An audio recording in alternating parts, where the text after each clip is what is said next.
எல்லாருக்கும் என் அன்பான வணக்கங்கள். இன்றைக்கி நம்ம 172வது வீடியோ பார்க்குறோம். இந்த புக் ரிவ்யூவை சம்மந்தித்த வரைக்கும் 22வது பாகம். இதில் 6வது டெக்னிக் நம்ம பார்க்க போகிறோம். இந்த 6வது டெக்னிக்கு பேர் என்ன தெரியுமா? த தேங்க்யூ டெக்னிக். த தேங்க்யூ டெக்னிக். இந்த பைபிளில் பால் அப்படிங்கிறவர் இந்த டெக்னிக்கை ரெக்கமெண்ட் பண்ணுறார். அப்போ பைபிள்லே சொல்லியிருக்குன்னா பாருங்கள் எவ்வளோ இஃபெக்டிவாக இருக்கும்னு. என்ன சொல்கிறாங்கன்னா, நம்ம வேண்டுதலை முன்வைக்கிறோம்.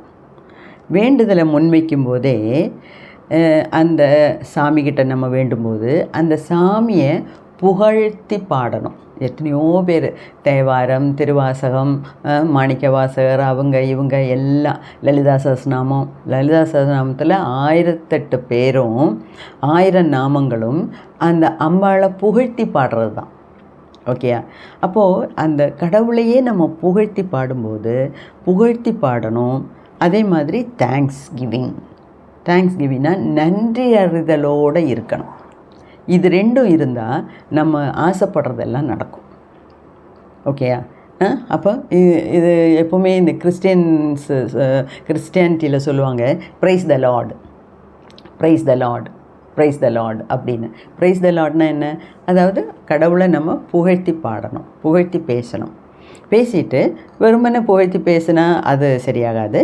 தேங்க்ஸ் கிவிங், நன்றி நன்றி நன்றி. நம்ம உண்மையிலே நீங்கள் யோசித்து பாருங்கள், காலையில் எந்திரிச்சா நைட்டு திருப்பி வந்து படுக்கிற வரைக்கும் நடக்கிற ஒவ்வொரு சின்ன சின்ன விஷயத்துக்கும் நம்ம நன்றி சொல்ல கடமைப்பட்டிருக்கோம். ஆனால் நம்ம சொல்கிறோமா இல்லையாங்கிறது ஒரு பெரிய கேள்விக்குறி தான். நம்ம எங்கே சொல்கிறோம்?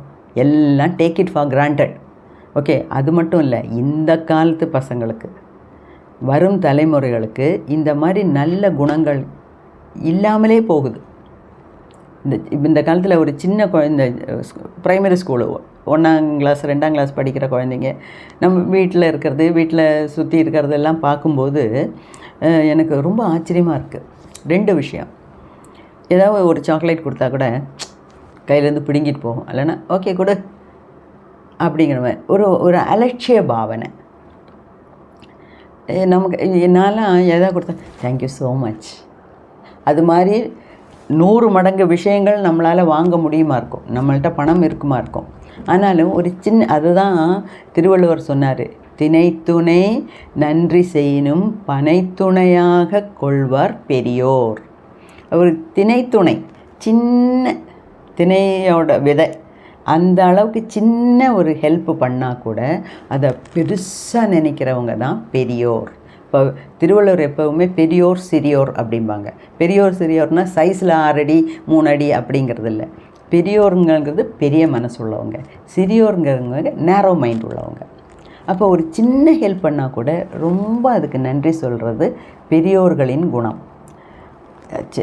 பெரிய ஹெல்ப் பண்ணால் கூட நன்றி சொல்லாமல் இருக்கிறது சிறியோர்களின் குணம்.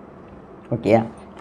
அந்த காலத்தில் எல்லாம் பேசி வச்சுட்டு போயிட்டாங்க. ஸோ இந்த நன்றி சொல்கிறதுங்கிறது நம்ம குழந்தைங்களுக்கு நம்ம சொல்லி கொடுக்கணும். அதே மாதிரி இன்னொரு விஷயம், இந்த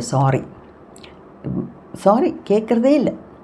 ஏதாவது அவங்க தான் தப்பு பண்ணியிருப்பாங்க. ஏண்டி இப்படி பண்ண, ஏன்பா இப்படி பண்ண அப்படின்னு கேட்டோம்னா முறைச்சிக்கிட்டு நிற்கிறது, இல்லைன்னா நம்ம கண்ணுக்குள்ளேயே திருப்பி பார்க்குறது. இந்த மாதிரியெல்லாம் நான் கற்பனையில் கூட நான் நினச்சி பார்த்ததில்ல இந்த மாதிரியெல்லாம் இருக்கணும்னு. ஆனால் இந்த குழந்தைங்களுக்கெல்லாம், இந்த காலத்து குழந்தைங்களுக்கெல்லாம் அதெல்லாம் ஆட்டோமேட்டிக்காக வருது. அப்போ அந்த நன்றி அறிதல், இந்த நன்றியோடு இருக்கிறதுங்கிற சுபாவத்தை நம்ம தான் குழந்தைங்கள்ட்ட வளர்க்கணும். ஓகே? எது செஞ்சாலும் சின்ன விஷயம் ஆனாலும் தேங்க்ஸ் சொல்லணும். அதே மாதிரி ஒரு சிரிப்பு, ஒரு முகத்தில் ஒரு சிரிப்பு, ஒரு புன் சிரிப்பு, அது வர வர யாருக்குமே இருக்க மாட்டேங்குது. காலையில் சரி எல்லாம் அவசரமாக வீட்டில் இருந்து கிளம்பி ஆஃபீஸ் போகிறோம், ஆனால் பார்க்குறவங்கள்ட்ட எல்லாம் ஹலோ, ஹாய், குட் மார்னிங், ஒரு சின்ன விஷயம், ஒரு சின்ன வார்த்தை, அது சின்ன வார்த்தையானாலும் சரி, அது நம்ம ஒரு மாதிரி நம்மளை குத்துற மாதிரி வார்த்தையானாலும் சரி, நல்ல வார்த்தையானாலும் சரி, நம்ம சொல்கிறம்போது கேட்குறவங்களுக்கு அது பயங்கரமான ஒரு இம்பேக்ட் உண்டாக்கும். மனசில் அது பெரிய ஒரு தாக்கத்தை உண்டாக்கும். சொல்கிறவங்க உடனே மறந்துடுவோம், ஆனால் அது கேட்குறவங்களால மறக்க முடியாது. இப்போ நல்லது சொன்னால் அவங்களுக்கு அன்னைக்கு ஃபுல்லாக அவங்களும் ஏதோ கஷ்டத்தில் வந்திருப்பாங்களா இருக்கும். அப்போ ஹாய், இன்றைக்கி நல்லா இருக்கே புடவை, you are looking smart, you are very good அப்படின்னு ஒரு நல்ல வார்த்தை சொல்லிட்டோம்னா நம்ம பாட்டுக்கு சொல்லிட்டு போயிட்டே இருப்போம். அந்த கேட்குறவங்களுக்கு பரவாயில்லையா, நான் கூட நல்லா இருக்கேனே இன்றைக்கி, அவங்க சொல்கிறாங்களே, ஓகே பரவாயில்ல, இன்றைக்கி கரெக்டாக இத்தனை ஃபைலை இன்றைக்கி முடிச்சிடணும்பா. அந்த அந்த அந்த மனசில் இருந்த தாபம், கோபம், அந்த விரக்தி எல்லாம் அப்படியே நிமிஷமாக சூரியனை கண்ட பனி போல் மறையும். அதே மாதிரி கெட்ட வார்த்தைகள்லாம் என்ன பெரிய நக்கல் பேச்சு, இந்த குத்தி பேசுகிறது, அதுவும் நெகட்டிவ் இம்பேக்ட் பயங்கரமாக உண்டாக்கும்.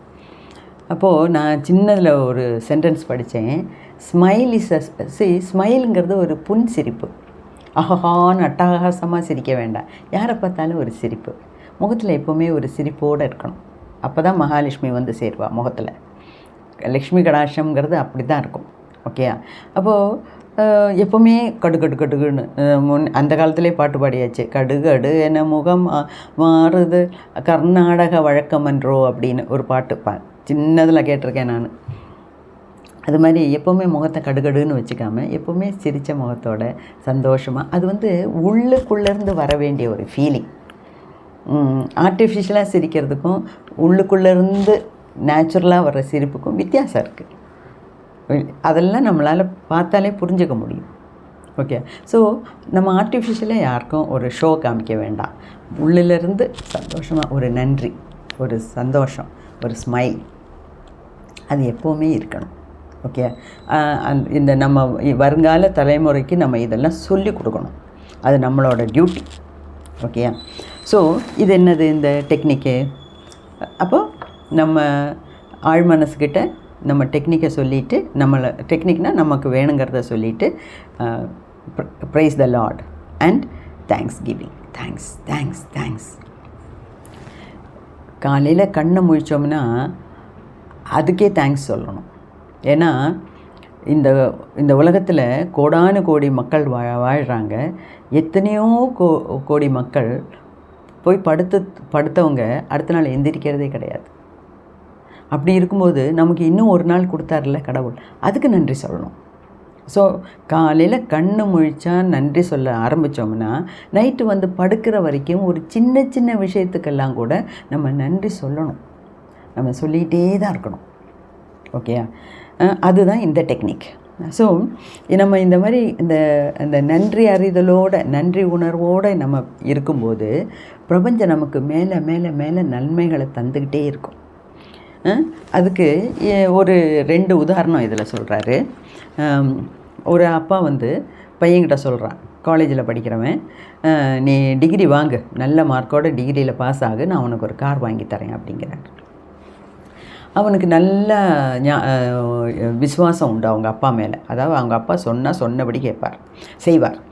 அப்போ நம்ம அப்பா சொல்லிட்டாரு, அப்போ நமக்கு நல்ல மார்க் வரணும், நல்ல மார்க் வந்தால் நமக்கு ஒரு கார் கிடைக்கும் அப்படின்னு அவருக்கு திடமான ஒரு நம்பிக்கை அப்பா மேலே இருக்குது. ஓகே, அதை வச்சுட்டு இவன் தினமுமே, அதாவது பரீட்சை எழுதிட்டான், ரிசல்ட்டுக்காக காத்திருக்கான். அந்த டியூரேஷனில், அந்த கேப்பில் அவன் தினமுமே அவங்க அப்பா வந்து அவனுக்காக ஒரு புது கார் வாங்கி அதோட சாவியை கையில், இந்தப்பா உன் காரோட சாவி பிடி, ஆல் தி பெஸ்ட் அப்படின்னு அவங்க அப்பா சொல்கிற மாதிரியும், இவன் கையால் வாங்குகிற மாதிரியும், தேங்க்யூ ஃபாதர், நன்றி அப்பா, தேங்க்யூன்னு சொல்கிற மாதிரியும், நல்லா ஹாப்பியாக சொல்கிற மாதிரியும் விஷுவலைஸ் பண்ணிக்கிட்டே இருந்தான். மனசுக்குள்ளே உள் மனசில் பார்த்துக்கிட்டே இருந்தான் அந்த சீனை. அவன் ரிசல்ட் வந்தது, நல்ல மார்க் வாங்கினா, அவங்க அப்பா சொன்ன போல் ஒரு கார் வாங்கி கொடுத்தாரு. ஸோ இதுதான் அந்த தேங்க்யூ டெக்னிக். தேங்க்யூ கார் கையில் வரதுக்கு முன்னாடியே தேங்க்ஸ் சொல்ல ஆரம்பிச்சிட்டான் இவன். Thank you father, thank you daddy, thank you அப்படின்னு சொல்லிக்கிட்டே இருந்தானா அது நடந்துருச்சு. அது ஒன்று. இன்னொன்று, ஒருத்தரோட வாழ்க்கையில் நடந்தது. அவரோட பேர் வந்து மிஸ்டர் புரோக். இந்த நம்ம பேர் வைக்கிறதுல ரொம்ப கவனமாக இருக்கணும். இந்த புரோக்குன்னா என்ன தெரியுமா? திவால் ஆகிறதுங்கிறதுக்கு இது பேர் தான் புரோக். அவன் பேர்லேயே கஷ்டப்பாடு, மிஸ்டர் புரோக். அப்புறம் ஏன் அவன் புரோக் ஆகாமல் இருப்பான்? அவன் பேரே மிஸ்டர் புரோக். அந்த புரோக்குக்கு 3 பசங்க, இதெல்லாம் ஸ்கூலில் படிக்கிற பசங்க. தண்ணி பில்லு கட்டலை, எலக்ட்ரிசிட்டி பில்லு கட்டலை, ஸ்கூல் ஃபீஸ் கட்டலை, வீட்டில் சாப்பாட்டுக்கு கஷ்டம், ரொம்ப கஷ்டப்படுற ஒரு குடும்பமாக இருந்தது. அவன் பேர்லேயே கஷ்டப்பாடு இருக்குது. மிஸ்டர் புரோக்குன்னெல்லாம் வைக்கவே கூடாது, அது அவங்களோட இங்கிலீஷ்காரவங்களோட இது வச்சுருக்காங்க. ஆனாலும் இந்த இதை பார்க்கும்போது எனக்கு மனசில் தோணுச்சு, அவன் பேர்லேயே தான் கஷ்டப்பாடு இருக்கே, அப்புறம் எப்படி கஷ்டம் இல்லாமல் இருப்பான் அப்படின்னு எனக்கு தோணுச்சு. இப்போ என்ன எல்லோரும் ஃபேஷனபுளாக பேர் வைக்கிறாங்க பிறந்த குழந்தைக்கு. அப்பாவோட ஃபஸ்ட்டு லெட்ரு, பேரோட ஃபஸ்ட் லெட்ரு, அம்மாவோட பேரோட ஃபஸ்ட் லெட்ரு, ரெண்டையும் சேர்த்து கூங் சாங் குயிங் குயிங் என்னமோலாம் பேர் வைக்கிறாங்க. வாயிலே நுழைய மாட்டேங்குது. அதுக்கு எந்த அர்த்தமும் கிடையாது. நம்ம கூப்பிடும்போதே அந்த பேரை சொல்லி சொல்லி கூப்பிடும்போதே அந்த காலத்துலலாம் சாமி பேர் வச்சாங்கன்னா அது திருப்பி திருப்பி அந்த பேரை உச்சரிக்க நம்ம மனசுக்குள்ளேயும் அது ஒரு நல்ல ஒரு இம்பேக்டை உண்டாக்கும். ஸ்ரீதேவி அப்படின்னு சொல்கிறது எப்படி இருக்குது? மூதேவி அப்படின்னு சொன்னால் எப்படி இருக்கும்? அப்போது அந்த பேருக்கு ரொம்ப இம்பார்ட்டன்ஸ் நம்ம கொடுக்கணும். ஓகே, அது விடுங்க. இப்போ மிஸ்டர் புரோக்கு என்ன பண்ணார்? ஒரு 3 வாரத்துக்கு இந்த ப்ரேயரை சொன்னார். என்ன ப்ரேயர்? தேங்க்யூ டெக்னிக்கை ஃபாலோ பண்ணார். என்ன சொன்னார் தெரியுமா? ஐயோ ஆண்டவா, என்னோடய பில்லெல்லாம் கட்டணும், எனக்கு 2 கோடி கொடு, இல்லைன்னா 10 லட்சம் கொடு, அதெல்லாம் ஒன்றும் கேட்கல. எனக்கு சாப்பாட்டுக்கு பணம் இல்லை, ஃபீஸ் கட்டுறதுக்கு பணம் இல்லை, பில் அடைக்க பணம் இல்லை, எதுவும் அப்படியெல்லாம் சொல்லலை. தேங்க்ஸ் கிவிங் டெக்னிக்னா என்ன? Thank you father for my wealth. அங்கே வெல்த்துங்கிறது என்ன? பொருளாதாரத்தில் ஒரு நிறைவு. வெல்த்துங்கிறது லட்சங்களாகலாம், கோடிகளாகலாம், பணமாகலாம், வீடு, நிலம், செல்வம். வெல்த்துனா செல்வம். அது நகையாகலாம், கோல்டாகலாம், வைர வைடூரியமாகலாம், நல்ல படிப்பாகலாம். எல்லாமே வெல்த்து தான், எல்லாமே செல்வம் தான். ஆனால் இந்த ஆளுக்கு வட்ட பூஜ்யம், ஒரு வெல்த்தும் கிடையாது. ஆனால் கூட அவர் என்ன டெக்னிக்கு ஃபாலோ பண்ணார்?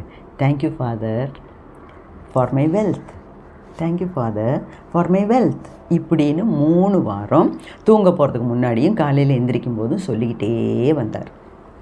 அதை நிறைய தடவை ரிப்பீட் பண்ணார்னா, அதாவது அவர் மனசு நிறைஞ்சு அந்த நன்றி உணர்வோடு சொன்னார். அதாவது உண்மையிலேயே அவருக்கு நிறைய வெல்த் கிடச்சிருச்சு, செல்வம் வந்து சேர்ந்துருச்சு, அவர் வீட்டில் செல்வம் குமியுது. அதுக்காக தேங்க்யூ ஃபார் மை வெல்த் அப்படின்னு சொல்லிக்கிட்டே இருந்தார். எப்போ? மனக்கண்ணில் பார்த்து சொல்லிகிட்டு இருந்தார். அப்போது அவருக்கு தெரியும், இந்த தேங்க்யூ டெக்னிக் ஃபாலோ பண்ணோம்னா நமக்கு நல்லது வரும்னு நல்ல ஒரு நம்பிக்கையோடு சொன்னார். இது என்னாச்சு? 3 வாரம் சொன்னாரா? 3ஆவது வாரம் அவரோட முந்தையன அதிகாரியை பார்த்தார். அதாவது வேற ஒரு கம்பெனியில் வேலை பார்த்துருப்பார் போல இருக்குது. அந்த அதிகாரியை பார்த்துருக்காரு, அந்த எம்ப்ளாயரை பார்த்தார். அவர் இவரை பார்த்த உடனே, ஏன்பா எப்படி இருக்க, நீ நம்ம கம்பெனியில் சேரு, நீ கட்டாயமாக நீ வரணும் அப்படின்லாம் சொல்லி அவரோட கம்பெனி நல்ல ஒரு வேலை கொடுத்து நல்ல சம்பளமோட ஒரு வேலையும் கொடுத்துட்டு கையிலேருந்து ஒரு $500 எடுத்து அவர் கையில் கொடுத்தாரு. இதை நீ பிடி, இதை நீ அட்வான்ஸாக வச்சுக்கோ, நீ உடனே என்னோடய கம்பெனியில் சேர் அப்படின்னு சொல்லி $500 அட்வான்ஸையும் கொடுத்துட்டு போனார். ஜஸ்ட் 3 வீக்ஸ் தான் பண்ணியிருக்கார். அப்போது அதில் இப்போ நமக்கெல்லாம் எவ்வளவோ தேவைகள் இருக்குது. அப்போ நமக்கெல்லாம் ஈஸியாக இந்த டெக்னிக்கை ஃபாலோ பண்ணலாம்.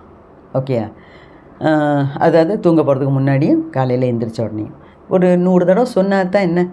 Thank you father, thank you for my wealth. உட்காந்த இடத்துலேருந்து சொல்லிகிட்டு இருக்கோம். ஆனால் மெக்கானிக்கலாக சொல்லி பிரயோஜனம் இல்லை. சும்மா எதையோ நினச்சிட்டு ஐயோ இன்னைக்கு காலையில் மணி 5 ஆச்சு, எந்திரிக்கணும், காப்பி போடணும், பலகாரம் பண்ணணும், இன்றைக்கி தோசையா இட்லியா, தேங்க்யூ ஃபாதர்னு சொன்னாமல் நடக்காது. உள்ளேருந்து வரணும், அடிமனசுலேருந்து அந்த ஃபீலிங்ஸோடு நம்ம சொன்னோம்னா, அந்த நன்றி உணர்வோடு நம்ம சொல்லும்போது அந்த நம்மளோட சப்கான்ஷியஸ் மைண்டு, நம்மளோட ஆழ் மனசு அதை நடத்தி தரும். எப்படி இவர் திடீர்னு ஒரு எம்ப்ளாயரை எங்கே வந்து பார்த்தாரு? முன்னாடி வேலை செஞ்ச கம்பெனியோட ஓனரை பார்த்தாரு, அவர் வேலை கொடுத்தாரு, நல்ல சம்பளத்தோடு வேலை கொடுத்து போகிறதுக்கு $500 கையில் அட்வான்ஸாக கொடுத்தாரு. அது வெல்த்து தானே. ஒன்றுமே இல்லாமல் சாப்பாட்டு கஷ்டப்படுற ஒரு குடும்பத்துக்கு அது பெரிய வெல்த்து தான் அப்போதைக்கு, இல்லையா? ஸோ இதுதான் அந்த அப்போது அவர் சொல்கிறாரு, நான் என் ஜென்மத்தில் இந்த தேங்க்யூ ஃபாதர்னோட அந்த வார்த்தைகளை நான் மறக்கவே மாட்டேன். தேங்க்யூ ஃபாதருங்கிற வார்த்தைகளை நான் மறக்கவே மாட்டேன் என் லைஃப்பில் அப்படின்னு அவர் சொல்கிறார். ஸோ நமக்கும் இப்போ நல்ல மனசில் ஒரு நம்பிக்கை வருது இல்லையா? Thank you father, thank you for the job. வேலை தேடுறவனுக்கு தேங்க்யூ ஃபார் த ஜாப். கல்யாணத்துக்கு பொண்ணு பார்த்துட்ருக்கீங்களா? Thank you for showing me a good girl. Thank you for my promotion. Thank you father சொல்கிறதுல என்ன கஷ்டம்? இந்த மெத்தடை ஃபாலோ பண்ணுவோம்.